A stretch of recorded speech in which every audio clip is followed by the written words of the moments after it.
Dans la famille du souverain de Dubaï, le cheikh Mohammed Al Maktoum, il n'y a jamais d'histoire ennuyeuse.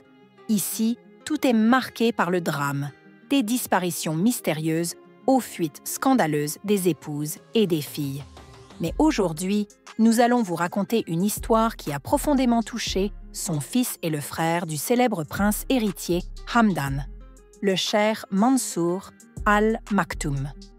Il est l'un des célibataires les plus convoités au monde, mais sa vie, qui semble parfaite, est loin d'être un conte de fées, et ses origines restent entourées de mystères. Qui est vraiment Mansour? Pourquoi, dit-on, lui est-il interdit de voir sa mère? Comment son propre frère est-il devenu un paria? Et pourquoi le compare-t-on sans cesse au prince héritier Hamdan?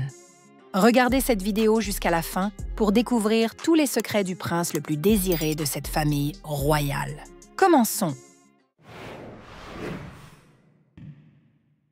Le souverain de Dubaï, le cheikh Mohammed, a officiellement eu 6 épouses, mais officieusement, il y en aurait eu bien plus. Leurs destins sont rarement devenus publics. En général, après la naissance de leurs enfants, ces femmes disparaissaient du palais. Les enfants restaient auprès de leur père, et c'est l'épouse aînée, Hind, qui s'occupait de leur éducation. Le nombre exact d'enfants du cheikh reste inconnu. Tous vivent selon des règles strictes du palais. Et c'est au sein de cette grande et fermée famille qu'est né le prince Mansour. Il a étudié à la prestigieuse Académie militaire royale de Sandhurst en Angleterre, où se forment de nombreux enfants de monarques. Le prince a combattu au Yémen contre les rebelles et a appris à piloter un avion. Mansour est président du Conseil des sports de Dubaï et participe activement aux événements sportifs. Il dirige également le comité pour la protection des droits des personnes handicapées, préside la fondation caritative Zayed et assiste à de nombreuses initiatives publiques. Mais quel est le secret des origines du prince Mansour? Pourquoi ne parle-t-il pas à sa véritable mère, alors qu'elle cherche encore à le revoir? L'histoire de la naissance de Mansour est l'une des plus soigneusement dissimulées de la dynastie Al Maktoum. Selon les documents officiels, il est le fils de l'épouse algérienne du souverain de Dubaï, Houria. Mais dans les cercles privés et les correspondances confidentielles, un autre nom revient souvent. Polina Abi Rached. Une femme dont on ne trouve presque aucune trace dans les sources publiques, comme si son nom avait été volontairement effacé de l'histoire. D'après des informations non confirmées, Polina était une Libanaise ordinaire et chrétienne. Ce dernier détail pourrait bien expliquer les événements qui ont suivi. Dans les années 80, elle se trouvait aux côtés du cheikh Mohammed et lui donna 2 enfants, une fille, Mariam, et un fils, Mansour. Son 3e fils, Suhail, naquit hors du palais, après qu'elle s'en fût enfuie alors qu'elle était enceinte. Sa vie après cette fuite fut tout le contraire du luxe dans lequel grandissaient ses aînés. Elle dut lutter pour survivre chaque jour au Liban, élevant Suhail seule. Selon certaines rumeurs, elle connut de grandes difficultés financières, car le cheikh Mohammed cessa de lui verser la moindre aide après son bannissement. Polina continua d'envoyer des lettres à Dubaï, suppliant qu'on lui permette de voir Mariam et Mansour. Mais ces demandes restèrent sans réponse. La séparation devint pour elle une blessure jamais refermée, et pour Mansour et Mariam, une douleur silencieuse dont il était interdit de parler, même à l'intérieur du palais. Ils grandirent auprès de leur père et furent élevés comme un prince et une princesse. Dans les chroniques officielles de la famille royale de Dubaï, Mansour est inscrit comme le fils de l'épouse algérienne Houria, tandis que Mariam est mentionnée comme la fille de l'épouse libanaise Delila Aloula. Il semble que ces femmes aient reçu les enfants à élever, car leur véritable mère appartenait à une autre foi et avait peut-être le statut de concubine. Pendant de longues années d'exil, Polina tenta de renouer avec ses enfants, mais les murs du palais furent plus forts que l'amour d'une mère. Elle eut l'interdiction de les contacter. On dit que ni Mansour, ni Mariam n'ont jamais rencontré leur mère Polina, ni leur jeune frère. Suhail, né au Liban, fut élevé dans la tradition chrétienne. Il devint un homme simple, mais libre. Il n'a jamais reçu de titre, mais il gagna quelque chose d'inestimable, la liberté et la possibilité de vivre auprès de sa mère. Les amis de Suel affirment qu'il n'a jamais envié son frère, car la liberté vaut plus que n'importe quelle couronne. Selon la rumeur, le père et le fils renié se seraient rencontrés une seule fois, une rencontre brève. Bien qu'ils se ressemblaient comme deux gouttes d'eau, le Cher ne l'aurait jamais reconnu. Et vous, pourquoi pensez-vous qu'il a agi ainsi? Écrivez-le dans les commentaires.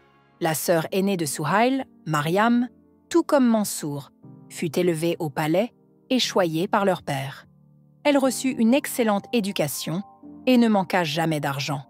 On dit que les filles du cheikh Mohammed reçoivent une allocation mensuelle d'environ 1 million de dirhams, soit environ 270 000 $ américains. Cette somme leur est versée pour leurs dépenses personnelles, sacs, cosmétiques, bijoux.